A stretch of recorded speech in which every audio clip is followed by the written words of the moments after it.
presidente Lula publicou um artigo de opinião no jornal americano New York Times, criticando a ação militar dos Estados Unidos na Venezuela, que resultou na prisão de Nicolás Maduro. E nessa segunda-feira, o presidente teve uma reunião com o ministro das Relações Exteriores, Mauro Vieira, para decidir se aceita ou não o convite do presidente Trump para integrar o Conselho de Paz para a faixa de Gaza. Esse seria um órgão idealizado e presidido pelo próprio presidente norte-americano com o objetivo de governar a região de forma interina até a formação de um governo local. Nós vamos a Brasília, onde está o repórter Murilo Fagundes, que acompanha toda essa expectativa. Murilo, qual a tendência de posicionamento do governo brasileiro sobre esse convite? Já se sabe o que Lula tem pensado nos bastidores, o que tem dito a aliados, se vai aceitar, se vai recusar, como o presidente tem visto essa carta que chegou do presidente Trump. Boa noite. Oi, Marina, boa noite a você, ao Celso, a todos que nos acompanham aqui nessa noite de segunda. Olha, há um indicativo, viu, Marina? Há mais pontos pesando contra essa assinatura, contra esse aceite desse convite para integrar esse conselho, do que pontos ali positivos. Mas o governo, segundo fontes, indica que ainda não decidiu se vai aceitar esse convite do presidente Donald Trump. São movimentações importantes que você citou do presidente Lula em relação ao cenário internacional, tanto sobre a Venezuela quanto sobre Gaza. E agora, então, essa decisão está na mão do presidente Lula. Hoje, mais cedo, ele se reuniu com o chanceler Mauro Vieira, numa reunião aqui de manhã no Palácio do Planalto, e o ministro Mauro Vieira levantou alguns pontos que são importantes para essa decisão, principalmente os custos, o impacto diplomático e a coerência com a posição do Brasil sobre o conflito no Oriente Médio. Vamos lembrar que o Brasil, então, está numa sinuca de bico nessa decisão, porque, de um lado, o Brasil tem esse discurso a favor do multilateralismo, a favor das instituições, como a Organização das Nações Unidas, do Conselho de Segurança das Nações Unidas, e há um certo temor de que esse Conselho da Paz, instalado por Donald Trump, concentre poderes e, então, reforce essa expectativa e essa estratégia de Trump de dividir o mundo em núcleos, de, então, defender ações unilaterais. Então, o governo vê desse lado essa possibilidade. De outro, o governo está no momento de negociação com os Estados Unidos, de suspensão de tarifas, de melhoria de relações. Então, há uma busca também por essa estabilidade na relação. E sabe-se que Donald Trump usa esse conselho para também medir, nesse termômetro, como estão as relações com os outros líderes. Por exemplo, ele convidou o primeiro-ministro do Canadá, que também não tem uma boa relação pública com Donald Trump, convidou outros integrantes de outros governos para também medir como seria esse aceite. Mas um ponto que está pesando bastante é a questão do financiamento, porque para se conseguir uma cadeira vitalícia dentro desse conselho, os Estados Unidos estão cobrando R$1 bilhão. Então, isso seria ali realmente um peso, um ônus muito grande para que os cofres brasileiros. E sobre o artigo que você citou, Marina, é uma marcação de posição sobre a Venezuela depois de dias de silêncio do presidente sobre a ação de Donald Trump lá no país.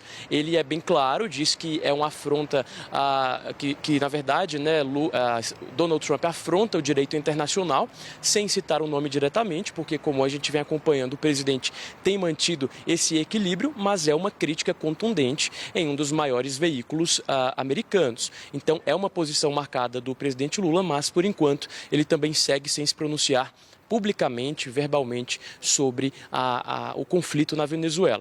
Então é isso, são movimentos importantes sobre o cenário internacional e a grande expectativa por essa resposta, que tende a ser contrária, mas, segundo integrantes do governo, segue sem nenhum indicativo, nenhuma resposta formal a respeito desse convite de Donald Trump. Devolvo a vocês.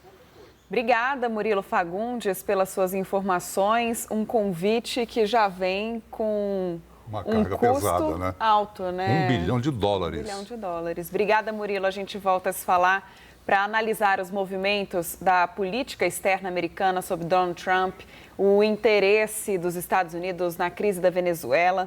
e a questão do Conselho da Paz em Gaza, a gente conversa agora com Leonardo Paz Neves, pesquisador do Núcleo de Inteligência Internacional da FGV.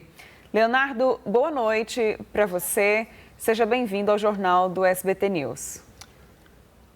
Boa noite, Marina. Boa noite, Celso. Todos aqui com a gente no SBT News. Obrigado. Trump completa amanhã um ano de volta à Casa Branca com uma agenda externa muito mais agressiva que no primeiro mandato, né? Tarifaço, pressão sobre aliados europeus, ameaças à Groenlândia e ao Canal do Panamá. Ao mesmo tempo, ele promete mediação no conflito de Gaza e fala em Conselho da Paz para a região.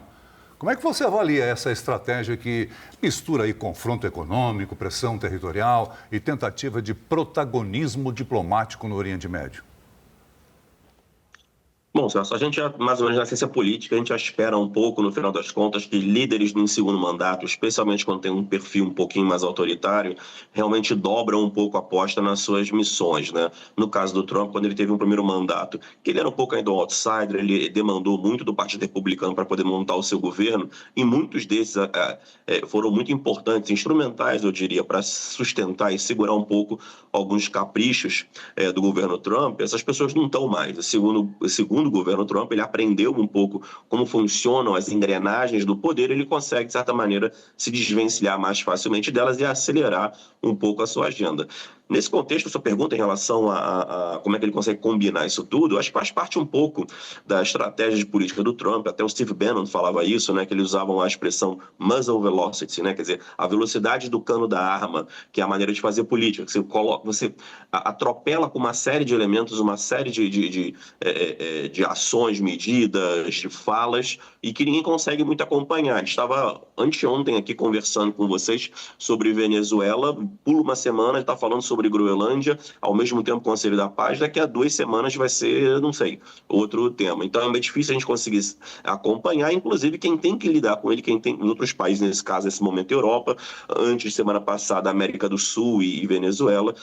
Ninguém está muito preparado para lidar nessa velocidade. Eu acho que é uma estratégia. Agora, uma estratégia complexa, porque ele mesmo tem que lidar com o avanço das ações que ele faz.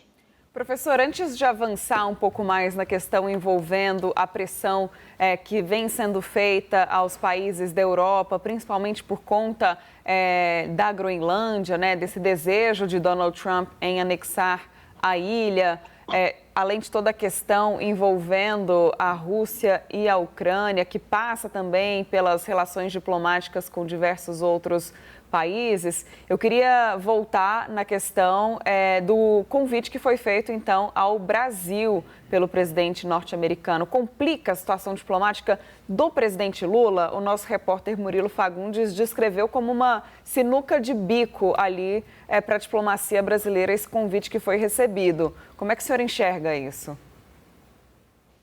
Eu acho que o Murilo está bem, enfim, faz sentido o argumento dele, sinuca de bico, né? Eu diria que esse convite é um pouco uma armadilha no final.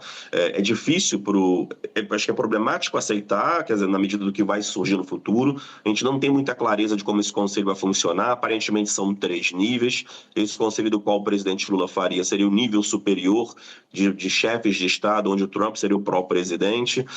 E desses 3 níveis eles iriam gerenciar um pouco mais a reconstrução de Gaza. Não sabe muito bem de onde vem dinheiro, quais são as prioridades, se entende que não tem muito envolvimento dos palestinos, nem do Fatah, nem do Hamas ou outro grupo.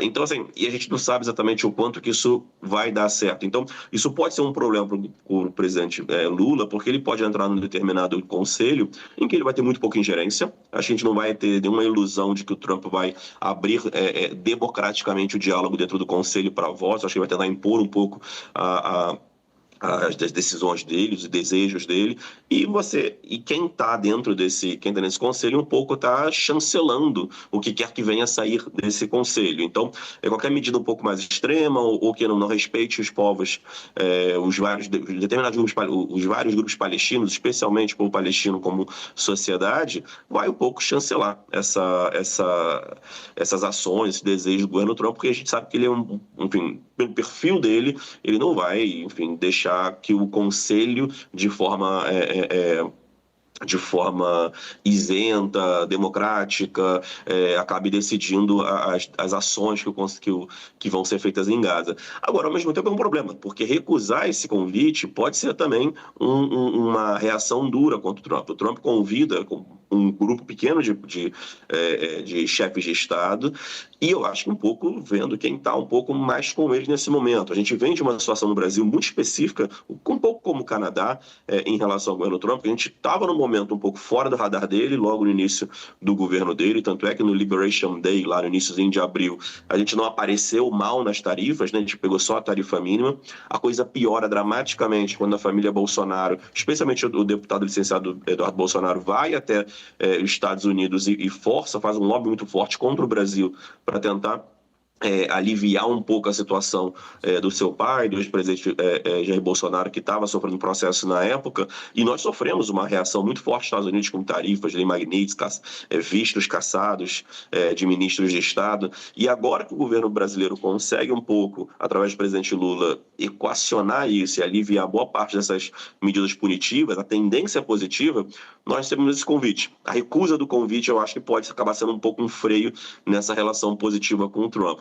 E nós temos mais 3 anos de governo Trump, né? Eu acho que a gente viu como intenso é um ano, eu estou olhando para mais 3 anos na frente, e eu não gostaria que o Brasil voltasse para o alvo das ações do governo Trump ao longo dos próximos 3 anos. O próprio caso da Groenlândia mostra, em tese, aliados muito próximos dos Estados Unidos estão sendo, enfim, como eles estão dizendo, eles próprios, o próprio primeiro-ministro Dinamarquês disse, chantageados, né? Tendo em tarifas altas impostas para poder adquirir a Groenlândia. Então, a situação desse conselho, Marina, eu acho que é um pouco uma armadilha. É ruim ficar nele, talvez seja pior ficar fora dele. Leonardo, a gente tem aí, a partir de hoje, até o dia 23 desse mês, o encontro lá, Fórum Internacional Global Econômico, né, de Davos, com participação de líderes, com representantes de empresas e tudo mais. A gente tem alguma expectativa de que alguém possa promover um protagonismo nesse encontro? Olha, Celso, essa é a expectativa dos líderes europeus, né? Eles tiveram uma reunião ontem para discutir um pouco a menção mais recente do Trump no sábado, de que ele ia impor 10% de tarifas já agora, no 1º de fevereiro, e depois mais 25% de tarifas em 1º de junho, me parece, caso não houvesse uma solução para a Groenlândia. Nesse momento, eles estão discutindo, e aí você tem as várias opiniões, as opiniões que vêm da França, que são um pouco mais duras, é ativar a tal da medida bazuca, que seria uma série de medidas muito duras de restrição e cessão de impedir comércio de bens e serviços com os Estados Unidos, numa medida que uma medida bazuca, né, que seria um pouco que eles chamam de bazuca, mas seria uma medida anti-coerção econômica que você tem já na União Europeia. Você tem outros países, especialmente o Reino Unido, que vai dizer, não, acho que não é o momento ainda, a gente tem Davos, vai encontrar pessoalmente com o governo Trump, então em Davos, de repente, a gente consegue conversar com ele e demovê-lo um pouco dessa ameaça, ou pelo menos nesse momento, como ele já fez diversas vezes, adiar essa tarifa de 10%, dar mais tempo para respirar, dar mais tempo para negociar e ceder algo para o presidente Trump de forma que ele consiga esquecer um pouco esse assunto nesse momento e mire as suas armas para outro tema. Professora, eu vou convidar para a nossa entrevista o nosso analista de política, Ranier Bragon, que também tem uma pergunta. Ranier. Oi, professor, muito boa noite. Eu queria saber qual que é a percepção que é possível saber hoje internamente nos Estados Unidos dessa política externa adotada pelo governo Donald Trump, tanto entre democratas como entre republicanos e entre os apoiadores mais fiéis do presidente norte-americano. Boa noite, Ranier. Bom, o que eu vejo hoje dentro da política norte-americana é que você tem, de fato, umas divisões, né? Você tem uma divisão mais clara entre democratas e republicanos, isso me parece natural. Os democratas um pouco atônitos, inclusive, com as políticas do governo Trump. Não um pouco na lógica que a gente imagina aqui, não tanto, por exemplo, a questão da Venezuela. Pelo que eu vi, os democratas não ficaram tão lívidos como a gente ficou com a ideia da violação do direito internacional, o sequestro de um chefe de Estado, de ataques a barcos de armamento militar. Isso era um problema para alguns, talvez, mais extremados, mais à esquerda do Partido Democrata, como Bernie Sanders, mas a maioria deles estava mais preocupado, na realidade, ou pelo menos se debruçou mais em relação ao tema, de que o governo Trump estava violando a própria lei americana, antes do direito internacional, ao declarar guerra, ou pelo menos agir como se fosse uma agressão de Estado, sem pedir para o Congresso anteriormente. Isso deveria, qualquer tipo de agressão externa, deveria passar pelo Congresso americano. Então, um pouco me parece que o racional do debate entre os democratas seria a ideia de que o governo americano, ou melhor, o presidente americano, estaria violando a própria lei americana anti direito internacional. Isso por si só já seria um problema, isso por si só já seria medidas deveriam solicitar medidas punitivas em relação ao governo Trump, no limite chegando a um pedido de impeachment, que não passaria nesse momento em função da maioria da Câmara e do Senado com o governo Trump. Dentro dos republicanos, você tem um pouco uma divisão também.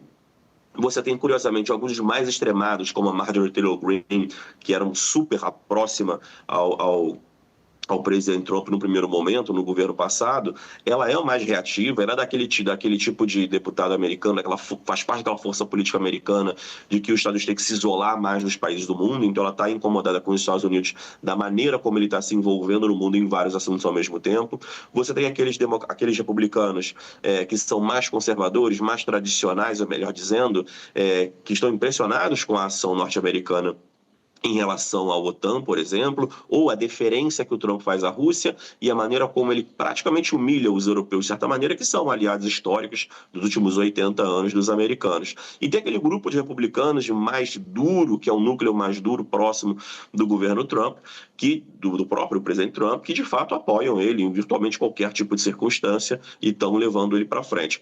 Eu acho que nesse momento, as eleições que a gente vai ter agora em outubro, né, que eles chamam de midterms, de meio de mandato, onde você basicamente vai olhar para senadores e deputados, ela é super importante, porque o Trump, principalmente republicanos hoje, eles têm muito medo de confrontar o Trump, né? O Trump, no primeiro mandato, ele sofreu 2 tentativas de impeachment. Alguns republicanos votaram contra ele, né, votaram em favor do impeachment dele. E essas pessoas foram dizimadas nas primárias passadas por candidatos que eram apoiados pelo Trump, né? O Trump ele tem uma ascendência muito grande entre o eleitorado republicano nesse momento, e nas primárias republicanas, os candidatos que são apoiados pelo Trump têm ganhado muito. Então, aqueles que vão contra o Trump acabam perdendo espaço político dentro do partido. Então, aqueles que hoje criticam o Trump têm medo de um pouco uma morte política nesse futuro próximo, se forem muito contra o Trump. Então, ele tem uma pegada muito dura, ele segura muito forte o Partido Republicano nesse momento, o que faz que, enquanto o Partido Republicano tiver maioria no Congresso e no Senado, quase todos eles basicamente vão continuar apoiando o Trump, seja lá qual a medida que ele faça, por mais inóspita que seja, como a gente tem visto ainda nesse ano passado. Professor, a gente sabe que a política externa, né, influencia muito em como os americanos, claro, enxergam o presidente Donald Trump. O senhor deixou isso muito claro agora nessa última resposta, mas eu queria voltar um pouco para as relações de Trump com o restante do mundo, porque a gente viu também uma reação hoje da Europa, aliás, não só hoje, né, mas nos últimos dias, em relação às ameaças de uma guerra tarifária imposta por Donald Trump para aqueles países que se opõem à proposta dele de anexar a Groenlândia. Então, eu queria focar um pouco mais nessa questão envolvendo a Groenlândia, porque, como a gente já falou também, tem esse encontro em Davos previsto, Donald Trump deve aumentar o tom, subir o tom. O que esperar desse discurso, dessas reuniões que vão acontecer na Suíça? Donald Trump, ele vai chegar, ele vai se colocar já ali como um protagonista nessa discussão, como já tem feito, né? Desde que reassumiu a presidência dos Estados Unidos, mas há um clima de muita tensão e isso está ficando cada vez mais evidente. Bom, Marina, é difícil a gente imaginar isso porque só a ideia do governo Trump, um governo americano, né, basicamente chantagear os europeus, seus aliados históricos, com tarifas para poder tomar basicamente parte do território deles, é muito insólito, né? Quer dizer, essa é a base do argumento que o Brasil sofreu muito tempo com críticas europeias e americanas em função da guerra da Ucrânia.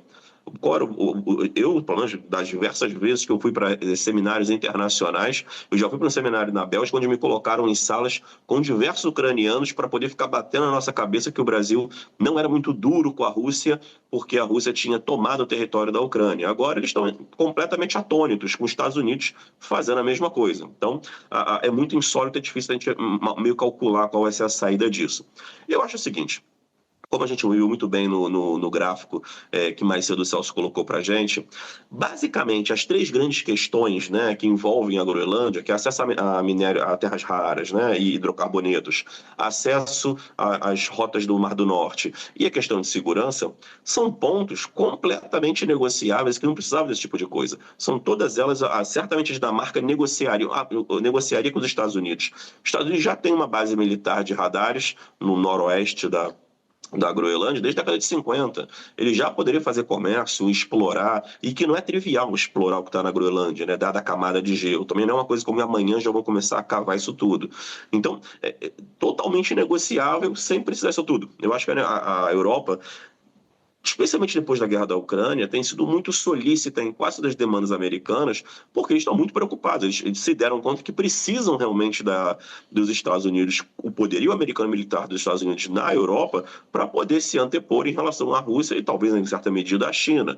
Eles não têm, nos próximos 5 anos, talvez 6 anos, 7 anos, a capacidade militar. Eles não têm investimento. Eles estão fazendo isso agora, estão começando, justamente por causa do Trump, investir mais dinheiro. Então, eu acho que, em tese, a negociação é muito simples, porque eu acho que nessas 3 áreas que o Trump indica muito, que ele vê a Groenlândia como super importante para os Estados Unidos, são totalmente negociáveis. Agora, aparentemente, na lógica pessoal do Trump, ele precisa um pouco dessa coisa de extensão territorial. A gente vê com a Venezuela, por exemplo, um pouco essa ideia do Trump de meio em cabeça no início do século XX, né, onde quem tem mais petróleo, quem tem mais território é mais poderoso. O que a gente há muito tempo já não fala sobre isso, né? Quer dizer, não ter mais território não significa ser mais poderoso, ter mais petróleo também não significa ser muito mais rico em tese, né? Quer dizer, especialmente que a gente está numa economia hoje em dia que está transitando para fora do petróleo. Então, tanto é que a gente está vendo a dificuldade que o Trump tem de colocar companhias americanas para fazer os investimentos lá da ordem que parece que em torno de 60 bilhões, 50 bilhões de dólares nos próximos anos. Economicamente talvez não seja tão interessante assim. Então, eu acho que tem um pouco do componente pessoal da cabeça do Trump, de imaginar que ele precisa do território dele, ele precisa daquele conjunto de recursos à disposição dele, ainda que seja difícil de pegar, ou não seja no curto prazo, dentro do próprio governo dele, mas ele acha que ele precisa daquilo. Eu acho que tem um pouco a ver com a questão de legado. Eu acho que ele espera deixar um legado em que ele possa virar e dizer, olha, eu aumentei o território americano, eu expandi aqui as reservas de petróleo dos Estados Unidos na Venezuela, na Groenlândia, olha quanta terra rara que eu tenho aqui agora. Eu acho que passa mais por isso do que, de fato, ter aquilo ali que ele precisa, de fato, que ele poderia conseguir através de negociação, me parece. Então, eu acho que na negociação de Davos, talvez a gente consiga algum desses atores europeus, especialmente o Keir Starmer do Reino Unido, que me parece mais próximo nesse momento do Trump, consiga demovê-lo um pouco dessa ideia de adquirir totalmente a Groenlândia e talvez consiga ali uma solução negociada em meio termo. Professor Leonardo Paz Neves, pesquisador do Núcleo de Inteligência Internacional da FGV, a gente agradece a sua participação aqui no Jornal do SBT News. Seja sempre bem-vindo. Uma boa noite para o senhor.